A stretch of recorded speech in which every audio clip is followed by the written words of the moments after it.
Hey guys, sorry that I missed class the other night. It sounds like it was an interesting discussion, and so I just wanted to share what I've found in my research. I chose to do assault and battery as the tort, mostly because, I've heard about the same stories that you have in the news and wanted to find out how prevalent it was or wasn't, hoping that maybe the few stories that we have heard are the only occurrences of this tort, but unfortunately I did find that there were more than the few that we've heard of, and they're pretty prevalent.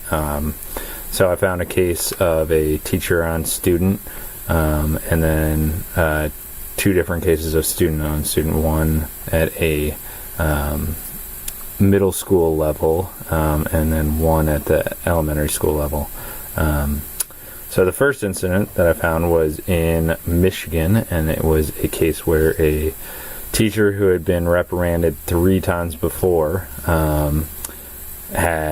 was being accused again, and it didn't go into much detail about what the case was. It was a brand new news story when I found it, so it just happened a couple weeks ago now.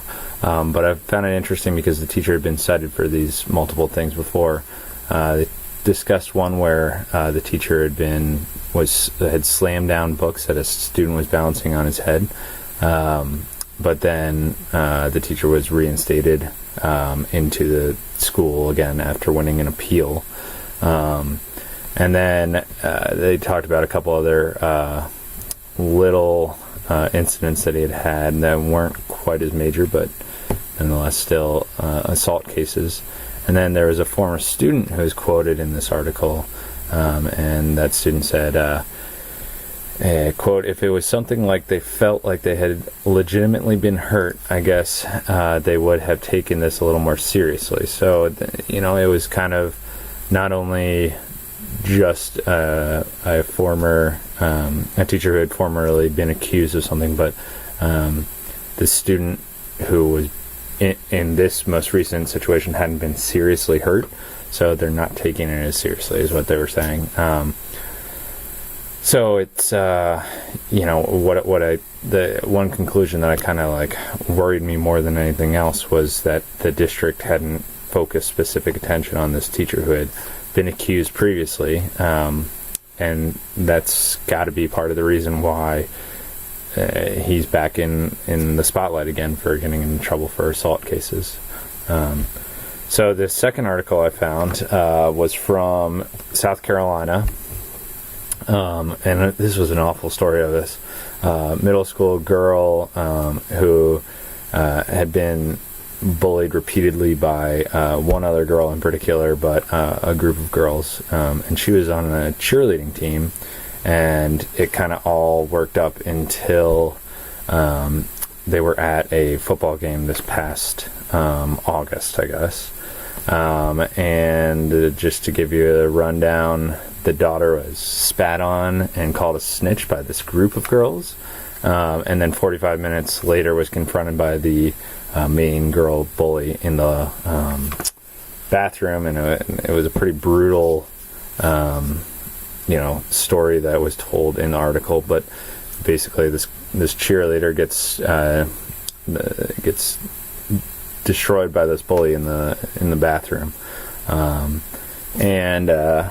walked away with bruises and scars and cuts, and it was very graphic,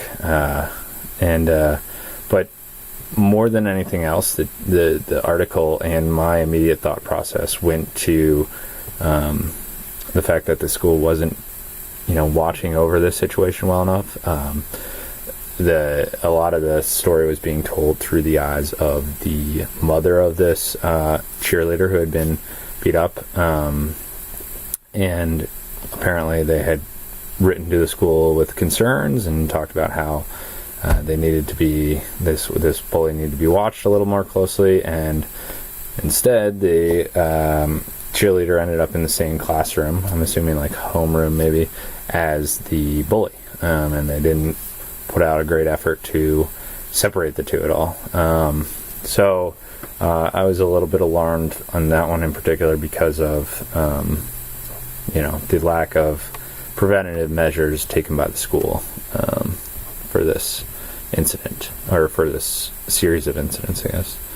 And then finally, the last article that I looked at was from Georgia, and this one was frightening to me because it was a 11-year-old on a 6-year-old, and the charges for assault and battery were against the 11-year-old who just beat up this 6-year-old in a school bathroom, and a teacher heard the 6-year-old girl screams and ran in and separated the two until the school security officers, I guess, came in and went about separating the two, I guess. But this also got me thinking about the similarities between bullying and assault and battery. And the Henry County Schools, which is where this happened, defines bullying as, quote, any attempt or threat on a person creating bodily harm or fear. This can be through a written, verbal, or physical act, end quote. And to me, that sounds very similar to the assault and battery definition that we talked about in class. We talked about, I looked at Dr. Temple's resources, and his source defined assault as, quote, an overt attempt to physically injure a person or create a feeling of fear/apprehension of injury, which to me is very similar definitions. So, is there a difference between the two? Are they the same thing? And is how much can you tie your bullying procedures to how you handle assault and battery cases?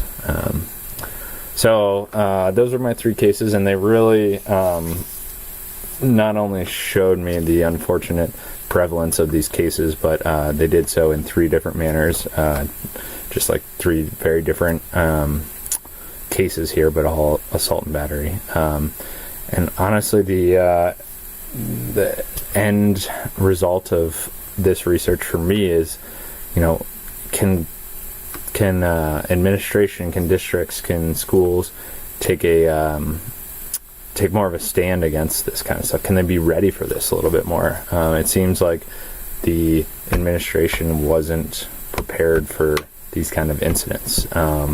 And, I'm sure that all of these places had their policies and procedures for bullying and for assault and battery, and for handling parent requests, etc. But they didn't follow through with them, or perhaps it wasn't right for this situation. So, unfortunately, kind of a brutal topic, but I don't want to say enjoyed. I was glad that I got to do a little research on it, because it's important to know and realize that it's going on. So yeah.